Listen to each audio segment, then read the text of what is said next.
Arizona Senate candidate Kari Lake was confronted by Tim Miller over her abandonment of serious policy conversations in service of her election lies.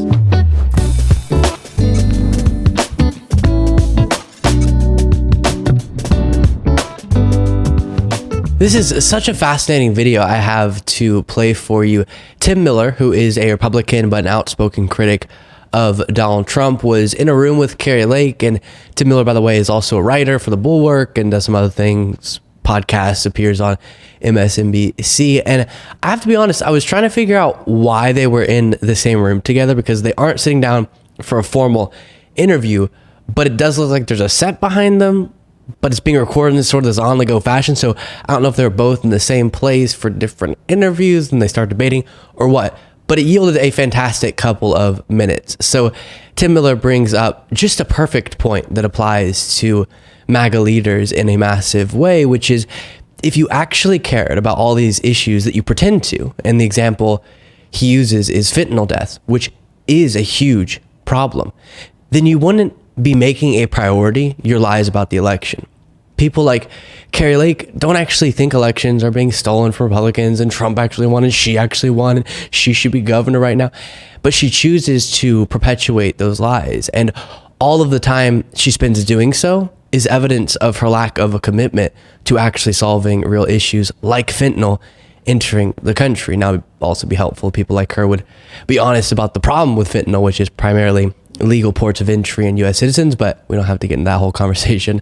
Again, if she cared about solving these issues, she would stop with the lies and start having honest conversations about these problems. With that being said, here is the back and forth between Tim Miller and Kari Lake. I'm not okay with that. I want you to be able to talk whatever you guys say on the circus. I want to be able to have conservative students not being shamed on our universities. This is like a golden age for conservative student speech. It's like, it's the best time ever. If you're a conservative student, you want to talk, you have huge platforms. I went to watch you speak at Turning Point USA. All these kids have huge audiences that come to see them, and that's great, that's fine. They're all speaking. Their speech isn't under threat. There weren't any cops coming to shut down the Turning Point USA thing. But here's the thing. You say you care about the fentanyl crisis and our kids. I care deeply. Okay, right. So if you care so deeply about this, couldn't you actually do something about it if you stopped the bullshit about the last election? If you had just acknowledged that Trump had lost and acknowledged that you had lost, you'd probably be in good shape to do something. You probably would have won your governor's race had you just talked about things people cared about instead of the election fraud. So sometimes don't you ever think to yourself, I wish I could just stop talking about this fake thing that Donald Trump made me make up so that I could actually talk about the stuff that's important? Because we agree about fentanyl. I agree. I wish we could deal with that. I talked about that all the time at the campaign trail. I'm sorry you weren't with me. I watched you. I'm sorry you weren't with me every step of the way. The people of Arizona understand me, and they know me, and they care about me, and I care about them. You. And I care about them. Getting them better, freeing the people who are held political prisoners. Yeah, absolutely. All right. I think you're still a little extreme. That's okay, though. It's good to see you again. It's wonderful we can keep to doing see. this. That's right. I'd love to. We have some areas of agreement. Love to. We agree on the fentanyl thing, and then you get into the other stuff. Oh, but the other sorry, stuff is I'm what not you have to do. The other I'm stuff's sorry, what you have I'm to not do to making win. you happy. The other stuff is what I don't know why you're touching me. The other stuff is what you have to do to win. Is the thing. That's sorry, the thing. I'm a mom. I'm sorry, I'm a mom. That's okay. I like to touch too, but in an interview setting, it's a little uncomfortable. I'm sorry that we don't agree on everything, but what I am not sorry about is that I think that I do believe that we can agree that we both love America. We do. Well, I know that I love America. I do think that you were okay with Donald Trump trying to end the American experiment last time, so that makes me wonder how sincere your love is. But I do appreciate it. Thank you for your time. Good. Thank you for your time. Just so much credit to Tim Miller there, because this is, of course, relevant to Kari Lake, but also to so much of the Republican Party. Each and every Republican who is siding with these election lies, and I'm talking about the leaders who don't actually buy it like many of their followers do, but they sell it. They're choosing to honestly take their party down with Trump. Trump, as we've seen time and time again, is a political loser. And as Tim Miller said, maybe Kari Lake could have potentially become governor of Arizona if she wasn't so focused on the election denying. That wouldn't have been good, to be clear, but she would have had a better shot at it in the general election. But Republicans are choosing MAGA, which is politically toxic. They are choosing the lies, which are politically toxic, and thus not actually getting to work on real issues. And it goes really deep too. It's not just about the election. It's the prioritization of owning the libs and just trying to get clicks and political attacks that motivate this movement. When Republicans took over the House of Representatives, for example, what was their focus? Wildly unproductive hearings to levy unsubstantiated allegations against Biden and push the idea that the government is being weaponized against conservatives and fearmonger about all these different things. That was their focus. And meanwhile, we aren't actually solving real problems. I've said it so many times, but compare the record and governing ability of the modern versions of the two parties, and there's a stunning contrast. Democrats in the first 2 years of Biden's presidency were able to implement legislation that allowed prescription drug costs for seniors to be lowered, invested in recovery efforts, expanded veteran health care coverage, invested in infrastructure projects across the country.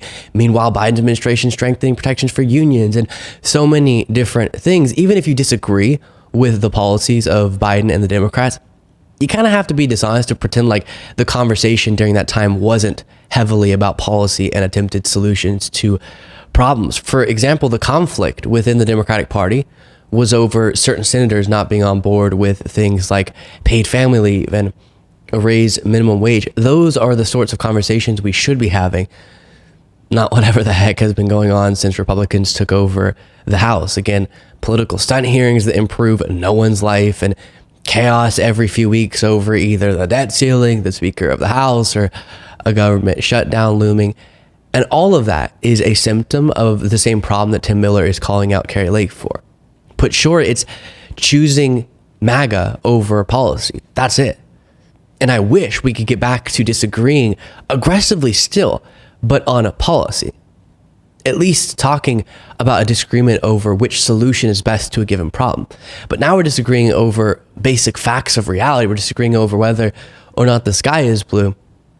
And people like Kari Lake are contributing to that. She knows how much her followers love hearing that anyone they support can never lose. And anytime they do, it's because the election was stolen. So she's choosing to perpetuate those lies. And meanwhile, faith in our democracy is being deteriorated. Problems are not getting solved. And she's proving she cares more about exciting her base than the problems that she says that she cares about. Now, by the way, this isn't the first confrontation like this that Kari Lake and Tim Miller have had.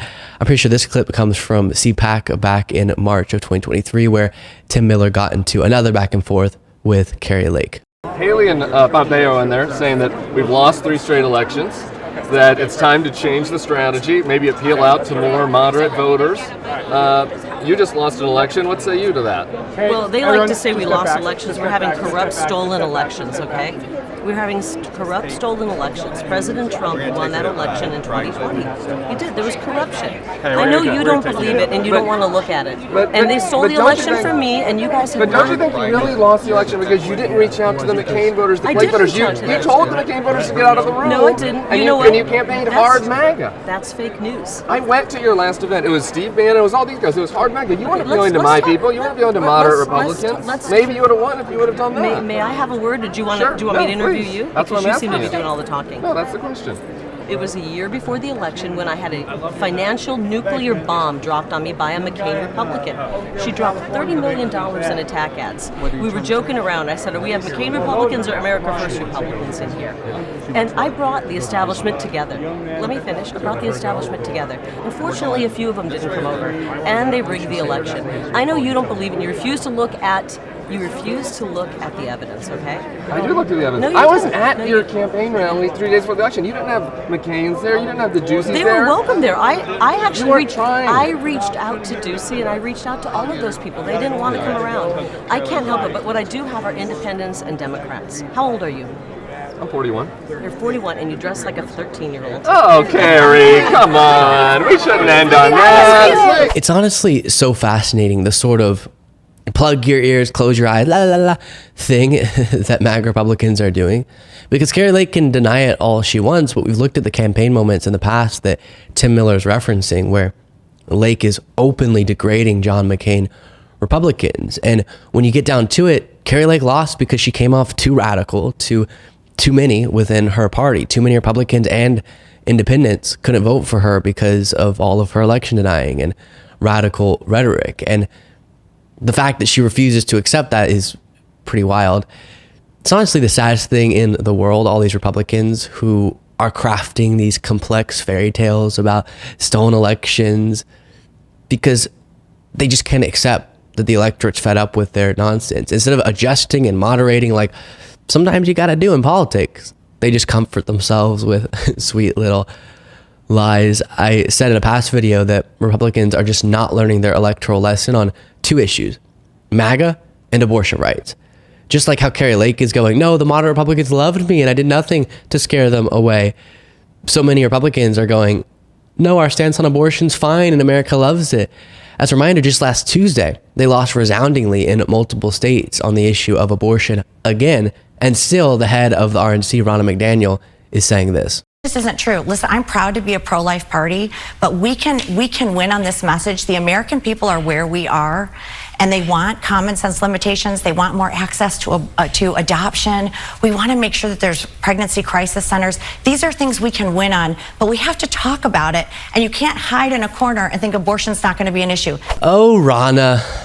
She says, quote, the American people are where we are. No, Ronna, they're not. And I love how she brings up adoption as if that's the part of their stance that people have an issue with. If you're so proud of your stance, why don't you talk about the actual part of it that people are taking issue with? Maybe it's the dangerous bans that have been implemented in red state after red state across the country in recent months. But instead she talks about, we just want to expand access to adoption. Okay, Ronna. Now we're seeing some Republicans finally say, okay, we get it. America's sick of us wanting to ban abortion. Maybe at least just for the purposes of elections, we should stop trying to do that. But many aren't still. And hopefully the electoral results keep reflecting the awareness of that in American voters' minds. And then we'll see, of course, if they learn their lesson with extreme MAGA Republicans as well. At least in the 2024 presidential primary, it seems very unlikely. Before you go, don't forget to become a member at lukebeasleyshow.com/membership to get access to the bonus show. Monday through Friday, all these bonus shows are just happening. They're taking place and you're out in the world not getting them. Doesn't that just not feel right? You want to get them. lukebeasleyshow.com/membership, summoning my car salesman energy. Plus follow me on Threads at Luke Beasley Official, Instagram at Luke Beasley Official, and X at Luke P. Beasley, and sign up for that Beasley Brief. You wake up in the morning, boom, newsletter. Here's what happened yesterday. Here's some links for you to read some Luke Beasley Show articles and get ready for your day. That's lukebeasleyshow.com/brief, and I'll talk to you all next time.